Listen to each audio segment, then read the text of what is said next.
What is going on, guys? Welcome back to a new YouTube video. Today I wanted to do something different and go over the bench press in depth and go over cues, techniques and things I'm trying to improve right now. So let's jump right into it. First off, I'm lying a couple of centimeters in front of the bar so that I have enough space to push myself a few centimeters up, and I'm trying to really push with my legs outward. So I'm trying to create a lot of tension with my legs, pushing them or almost pushing myself as hard as I possibly can into the bench pad, and the force from the quads is then also translated well into the back of my neck, the back of my upper back. Also, one thing I started implementing very recently is that in order to create more tension in the higher arch, especially in my thoracic spine, I'm trying to really push my sternum up, and for that I found that also pushing my hands or my wrists into the bar and generating a little bit of force without lifting the weight up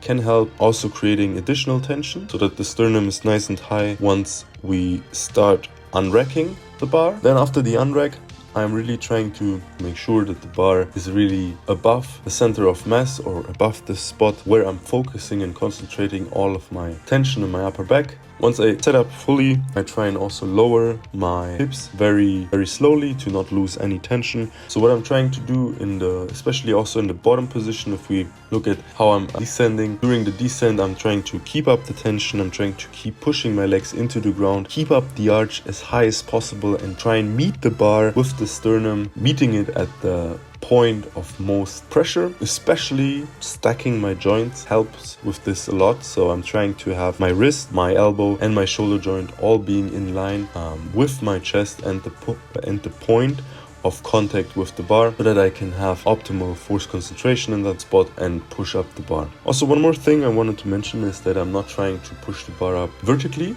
or perfectly vertically, but rather I want to create some kind of J curve. So the bar is first traveling slightly back and then up, optimizing the bar path and the force output that I'm generating with my bridge. And we can see the same thing also for my back off. So that was my top set. I believe I did 125 kilos for my top set. And my back offs, you see the same thing again. I'm trying to really push my legs into the ground, push myself up with that until there's a lot of pressure in my upper back, in the back of my neck. Then I'm really trying to keep up the arch. And as you can see, my hamstrings and my quads are also engaged.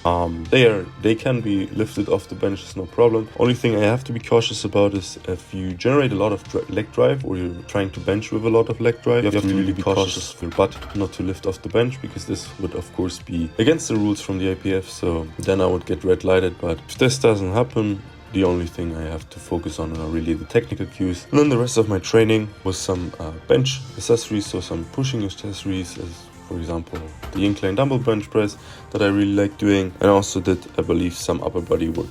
So this was definitely a little bit of a different episode. Really, I want to emphasize or summarize the main points. Definitely driving legs into the ground as hard as you can. I really think regardless of whether you have a rather flat bench or a great arch, using your legs and driving them into the ground will greatly enhance the amount of force you can generate. And also trying to stack and lift up the thoracic spine and stack the joints really helped me to visualize greater force output. And I'd say overall these are my top 2 cues, hints, whatever you want to call them, to follow during bench press.